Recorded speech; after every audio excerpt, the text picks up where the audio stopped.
Olá a todos, bem-vindo a mais uma videoaula de programação aplicada a cálculo numérico.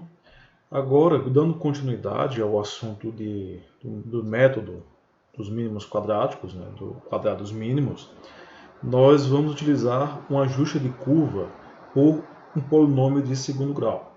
Então, aqui nós temos aqui que o nosso y, a nossa função y, vai ser dado por um termo com um x elevado ao quadrado. Então agora ele existe esse termo aqui, mais os termos lineares, a0 mais a1 x mais a2 x ao quadrado, mais o nosso erro ou resíduo. E aí, utilizando o método dos mínimos quadráticos, nós vamos substituir a nossa equação de erro. Então basta passar todos esses três termos iniciais aqui para o primeiro membro, subtraindo, e substituir aqui. Então, vamos ter que a nossa função erro é dada por esta equação.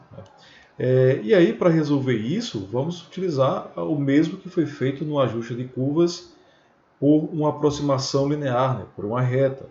Então, nós vamos tirar a derivada parcial com relação a cada parâmetro, para obter o mínimo, o valor mínimo da nossa função. Igualando a zero, reorganizando os nossos termos, vamos ter aqui um sistema de equações lineares, de três equações de três incógnitas, que pode ser escrito na forma ax igual a b. Lá quando a gente resolveu, utilizando um ajuste por uma reta, nós tínhamos um sistema com duas equações e duas incógnitas, o que se tornava mais fácil a gente isolar. Então, rapidamente a gente poderia manipular e isolar o termo. Aqui já fica um pouco mais complicado. Então, nós temos aqui uma matriz 3x3, três incógnitas. Então, é interessante você montar a sua matriz e utilizar algum método de resolução de sistemas de equações lineares para obter o seu vetor solução. Tá? Então, assim, pode usar qualquer método, método de Gauss-Seidel, Gauss-Jacobi, eliminação gaussiana, enfim, qualquer método, fatoração LU, para resolver o teu sistema. Então, vamos aqui para a nossa programação. Então, nós temos aqui o programa em Fortran, em que nós vamos fazer o seguinte. Percebam que aqui, no nosso sistema, temos um somatório de x, somatório de x ao quadrado, somatório de x ao cubo, somatório de x à quarta. Somatório de y, somatório de y vezes x, somatório de y vezes x ao quadrado.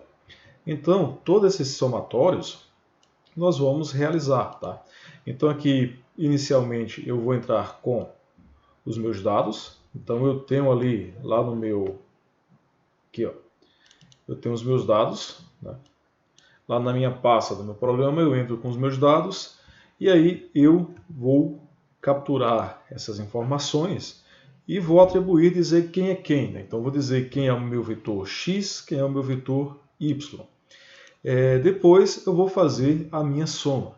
Então, todos os somatórios é feito aqui dentro desse laço, desse do. O soma x ao quadrado, soma x ao cubo, soma x à quarta. Soma y, soma xy, soma x ao quadrado vezes y. Tá? Então eu faço todos esses somatórios. Depois de ter feito todos os somatórios, lembrando que para entrar no do aqui e fazer o seu somatório, você tem que lembrar de zerar tua variável, soma. Depois eu vou aqui montar a minha matriz A. Tá? Então eu monto minha matriz A seguindo exatamente esta estrutura aqui. Tá? Então eu vou atribuir termo a termo. Poderia até procurar uma forma mais eficiente, mais rápida, já que tem alguns termos que são repetidos. Mas aí, como é uma matriz 3x3, é uma matriz simples, eu resolvi colocar termo a termo. Então coloquei termo a termo. Depois eu salvei. Tá? Vocês poderiam já, uma vez utilizado, já utilizar algum método de resolução, e deixar armazenada a informação. Tá? Eu preferi salvar o arquivo, e aí eu criei um arquivo aqui, um arquivo de dados, chamado matriz A, exatamente com os termos que foram foram multiplicados, né, foram feitas as operações e armazenando aqui os meus valores. Depois disso, então eu atribuí os valores, né, os parâmetros do meu vetor B. Eu também salvei o meu vetor B, fechei os meus arquivos anteriormente abertos, né, e aí eu utilizei um algoritmo, aqui um algoritmo de Gauss-Seidel e uma subrotina para resolver o meu sistema de equações. Então, assim, o Gauss-Seidel, eu já tenho uma videoaula aí explicando o algoritmo do Gauss-Seidel e fazendo a implementação numérica, então eu não vou falar sobre o Gauss-Seidel, tá?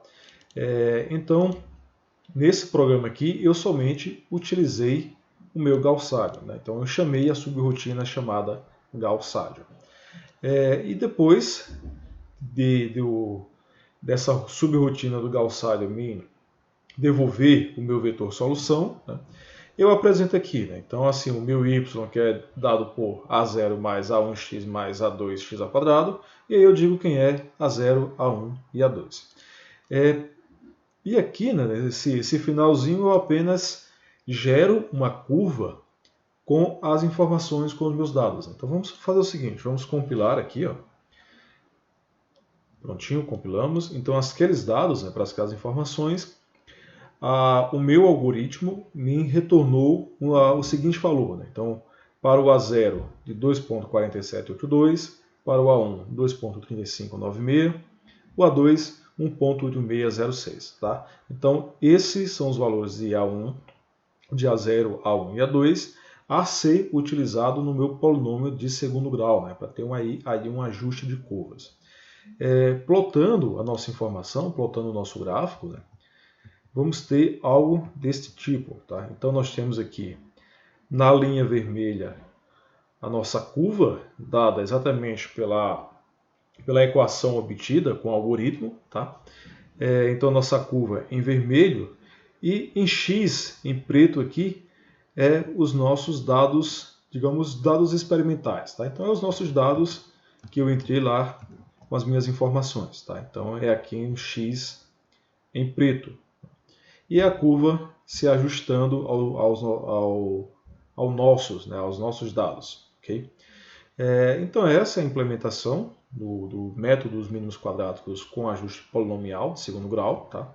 E aí você pode também pode estender para polinômios de graus superiores, você pode aplicar sistemas a equações não lineares e linearizar também, né, tal como foi estudado lá na disciplina de cálculo numérico. Okay? Então, por hoje é só, nos vemos aí na nossa próxima aula de implementação numérica dos algoritmos e cálculo numérico. Até mais!